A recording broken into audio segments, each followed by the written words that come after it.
The day my life cracked open started with an email and ended with one word that still burns my ears. Liability. I remember staring at my laptop screen, my coffee going cold beside me, my hands shaking so badly I almost dropped the mouse. The email was short, too short. Due to company restructuring, your position has been terminated effective immediately. That was it. No thank you, no apology, no goodbye. I reread it 5 times, hoping the words would change. They didn't. My chest felt tight like someone was sitting on it. I had worked there for 6 years. Late nights, weekends, missed birthdays, and just like that I was erased. I closed the laptop and sat there in silence. The house was quiet, too quiet.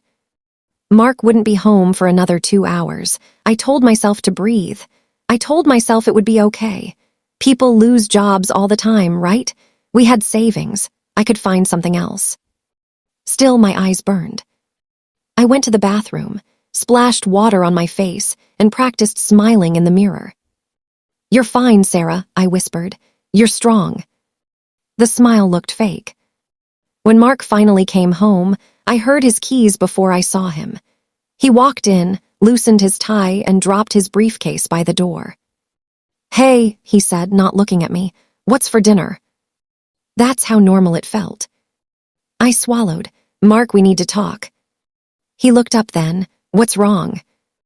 I handed him my laptop. He read the email once. Then again, his face didn't soften, it hardened. "So you got fired," he said. "I was laid off," I corrected softly. "It wasn't my fault." He handed the laptop back like it was dirty. "Same thing." That hurt more than I expected. "I'll find another job," I said quickly. "I've already." He laughed. Not a big laugh, a short one, sharp like a slap. "Do you know what this makes you now?" he said. I waited. A liability. The word hit me harder than the email. "What?" I whispered. Mark sighed like I had annoyed him. "Sarah, think about it. I'm the only one bringing in money now. Mortgage, bills, insurance, you're just extra weight." Extra weight. I felt something inside me break, quietly. "I supported you when you quit your job to start that stupid business," I said. My voice shook. "I paid most of the bills for a year." "That was different," he snapped. "I had a plan." "So do I said. "You don't think I feel bad enough already?" He rolled his eyes. "Feelings don't pay bills." I went very still. That night, I cried in the shower so he wouldn't hear me. The next morning, I woke up before him. I lay there staring at the ceiling, replaying his words again and again. Liability, extra weight, useless. I made breakfast anyway. Eggs, toast, coffee the way he liked it. He sat at the table, scrolling on his phone. "So," he said, not looking up, "what are you going to do all day now that you're unemployed?" I flinched at the word. "I'm going to apply for jobs," I said. He smirked. "Good luck with that." After he left, I cleaned the kitchen slowly. Then I sat on the couch and let myself cry for exactly 5 minutes. Then I stopped. Something had shifted. I didn't know it yet, but that was the moment everything changed. The first rejection email came that afternoon. Then another. And another. Each one felt like a tiny punch. Mark came home late that night. He smelled like beer. "How was the job hunt?" he asked. "I sent out applications," I said. "And," he pressed. "And nothing yet." He shook his head. "Figures." I started noticing things after that. The way he sighed when I bought groceries. The way he checked the bank app every night. The way he joked to his friends on speakerphone. "Yeah, man," he said one night. "Guess I'm carrying the whole household now." They laughed. I sat in the bedroom, my nails digging into my palms. Days passed, then weeks. Mark started calling the money, his money. He stopped asking my opinion on anything. Repairs, plans, even dinner. "You don't contribute," he said once when I questioned him, "so you don't get a say." I felt invisible in my own house. One afternoon, while cleaning the garage, I found an old box. Inside were my college notebooks, awards, and a framed photo of me holding a certificate. Employee of the Year. I stared at it for a long time. Is this who you are now? I asked myself. A liability. That night, Mark came home angry. Why is the credit card bill so high? He demanded. I bought groceries and paid the phone bill, I said. He slammed the paper on the table. You're burning through my money. I snapped. Your money, I shouted. We're married. He leaned in close. Not if you keep dragging me down. The room went silent. Dragging him down. I went to bed without saying another word. But I didn't sleep. I stared into the dark and made a quiet promise to myself. He would never call me a liability again. The next morning, I didn't apply for a single job. Instead, I opened my old laptop and logged into an email account I hadn't touched in years. An idea had been growing in the back of my mind, small at first, then louder. Risky, scary, unpredictable. I smiled for the first time in weeks. I started working in secret. Mark thought I was watching TV all day, cooking, cleaning, being useful. But at night, when he slept, I worked. I researched, I learned, I planned. I remembered who I used to be before I shrank myself to fit his comfort. One evening, Mark stood in the doorway watching me fold laundry. You know, he said casually, if you don't find a job soon, we may need to rethink things. I didn't look up. Rethink what? This marriage. My hands paused. I took a slow breath. Okay. He looked surprised. Okay. Yeah, I said softly. Whatever you think is best. He frowned, confused. He liked it better when I begged. After that, he got nicer. Too nice. He brought home flowers one night. Just because, he said. I smiled and thanked him. Inside, I was counting days. Something big was coming. I could feel it. Then, one afternoon, my phone rang. A number I didn't recognize. I answered. Hi, is this Sarah Miller? A woman asked. Yes, I said. This is Lisa from Horizon Media. We reviewed your proposal. My heart started racing. And, I asked. There was a pause. We're very interested in moving forward. I had to sit down. We'd like to schedule a meeting. I hung up and laughed, then I cried, then I laughed again. When Mark came home, I didn't tell him. I just smiled. What's with the grin? He asked. Nothing, I said, just a good day. He scoffed. Every day is good when you don't have responsibilities. If only he knew. 2 days later, Mark invited friends over. I overheard him in the living room.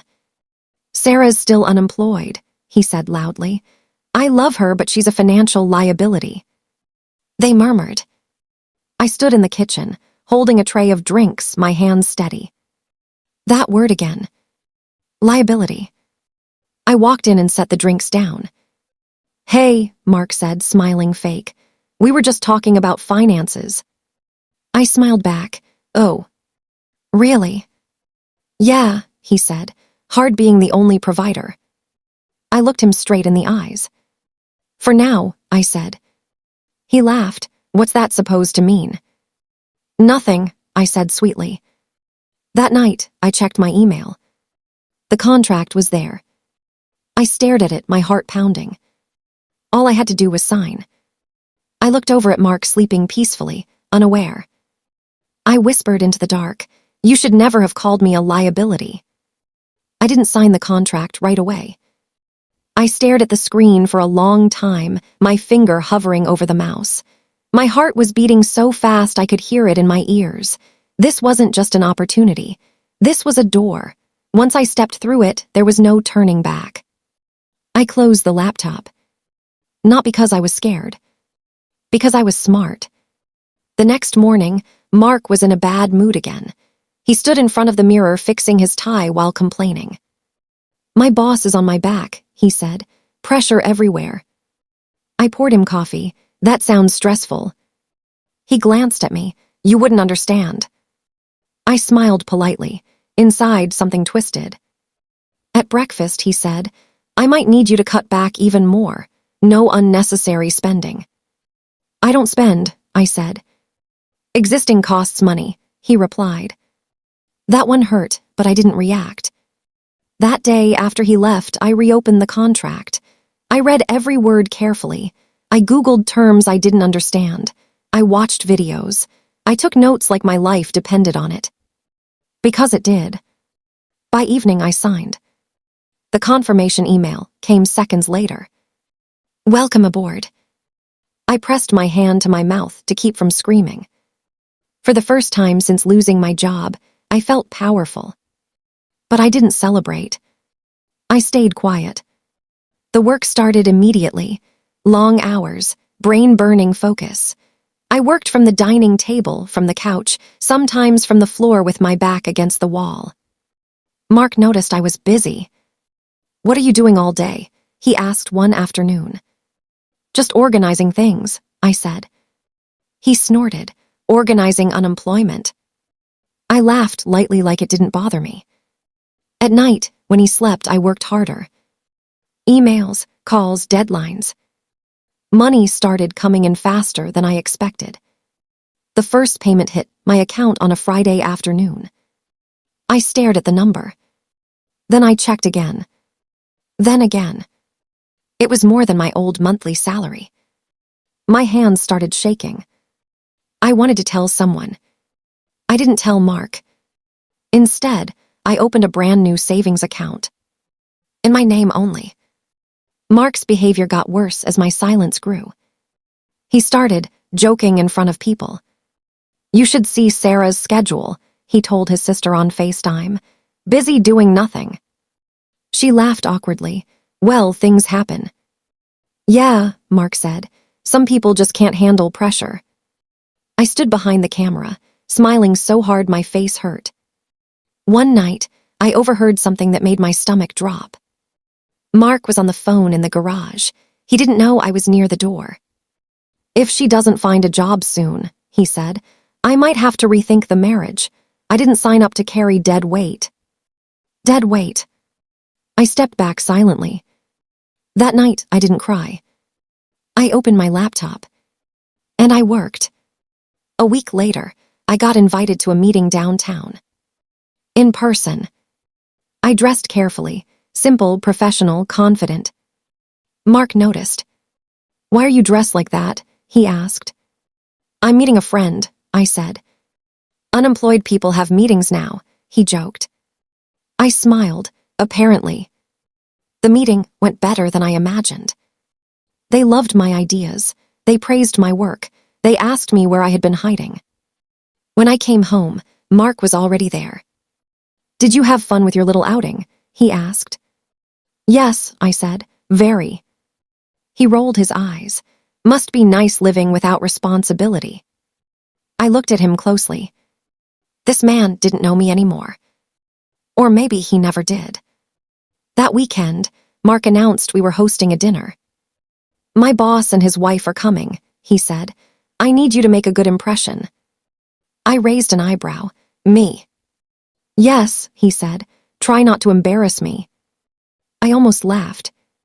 The night of the dinner, I cooked, cleaned, smiled. Mark bragged nonstop. My job is demanding. I work crazy hours. It's tough being the sole provider.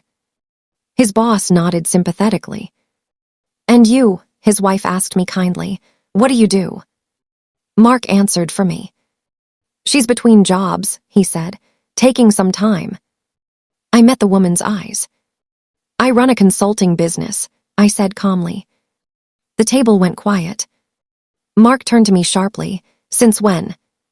Recently, I said. His boss leaned forward.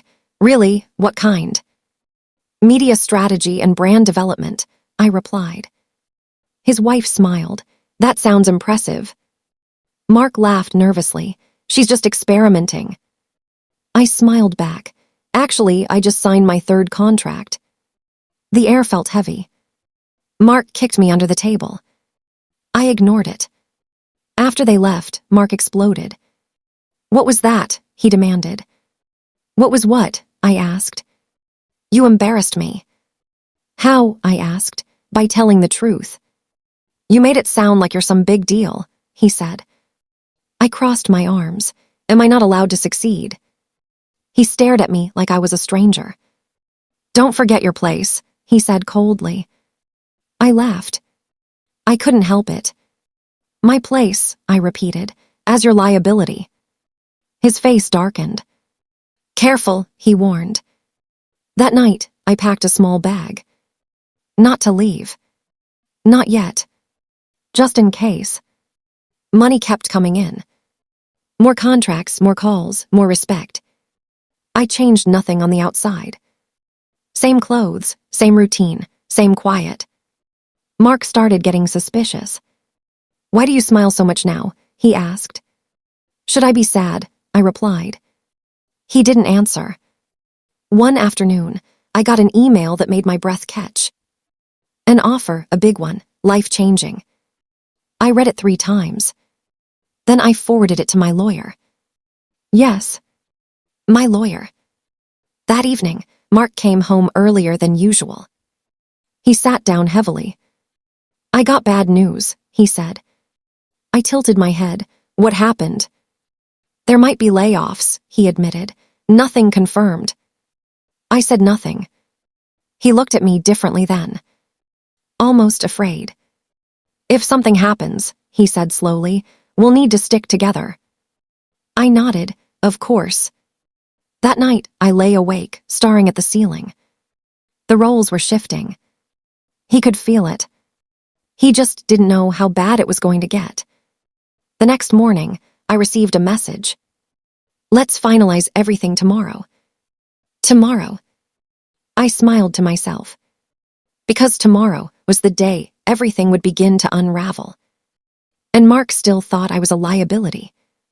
The next morning felt different. The air felt lighter. Clearer. Like the calm before a storm. Mark sat at the kitchen table, staring at his phone. He hadn't said much since waking up. His coffee was untouched. Finally, he looked up at me. "They confirmed it," he said quietly. I didn't pretend not to understand. "Confirmed what?" "My position is being eliminated," he said. "End of the month."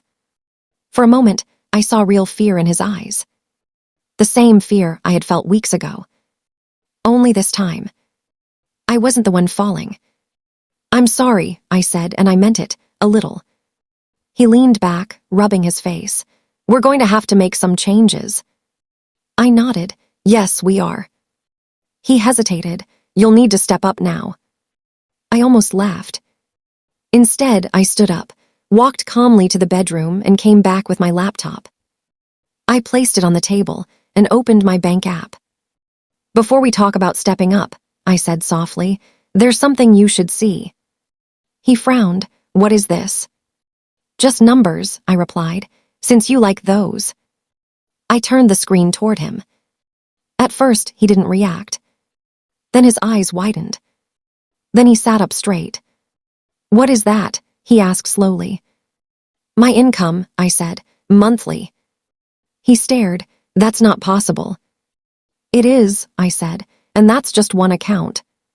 His mouth opened, then closed. I clicked to another page. Contracts. Signed agreements. Upcoming payments. "I've been working," I continued, "while you were calling me a liability." His face went pale. "You lied to me," he said. "No," I corrected. "I protected myself." He stood up. "So all this time." "All this time," I said, meeting his eyes, "I was building something." Silence filled the room. Finally, he whispered, "I didn't know." "I know," I said. He swallowed. "I didn't mean what I said." "You said it many times," I replied calmly. "To me, to your friends, to your boss." He reached for my hand. "We can fix this." I pulled my hand away. "Here's the thing, Mark," I said. "When I lost my job, I didn't just lose income. I lost my safety.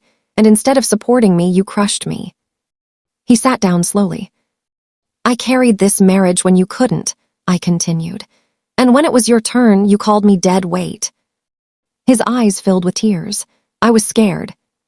So was I said, but I never made you feel small. I closed the laptop. For weeks, I went on, you treated me like I was nothing, and now that the tables have turned, you want unity. He whispered my name. I'm not your liability, I said firmly. I never was.